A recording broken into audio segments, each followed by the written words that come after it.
Welcome po sa aking channel, Love9 TV.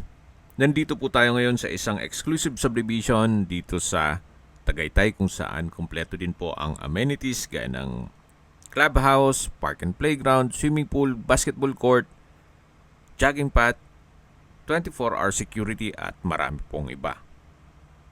Meron po tayong bagong video presentation, isang residential lot na may lot area na 287 square meters. Ito po titulado, buhay po ang may-ari, kaya wala po kayong maging problema sa documentation o sa transfer ng title.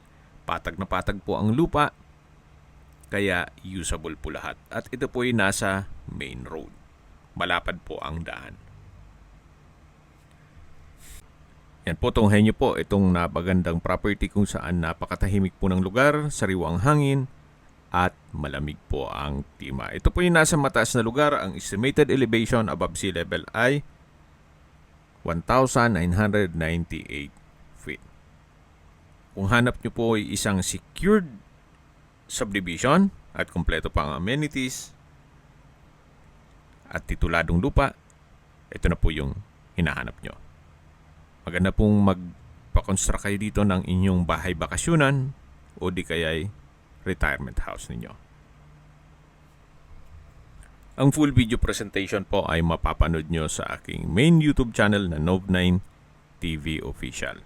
Binebenta po ito ni owner sa halagang 5.5 million pesos net. Ibig pong sabihin, si buyer na po ang sasagot sa lahat ng taxes at expenses with regard to documentation.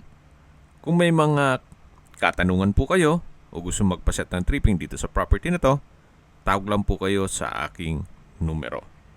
Maraming salamat po.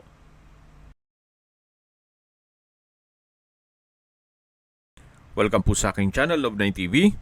Nandito po tayo ngayon sa isang exclusive subdivision dito sa Tagaytay kung saan kumpleto din po ang amenities gaya ng clubhouse, park and playground, swimming pool, basketball court, jogging path, 24-hour security at marami pong iba. Meron po tayong bagong video presentation, isang residential lot na may lot area na 287 square meters. Ito po titulado, buhay po ang may-ari, kaya wala po kayong maging problema sa documentation o sa transfer ng title. Patag na patag po ang lupa, kaya usable po lahat. At ito po ay nasa main road. Malapad po ang daan. Yan po, tunghayin niyo po itong napagandang property kung saan napakatahimik po ng lugar, sariwang hangin, at malamig po ang klima. Ito po yung nasa mata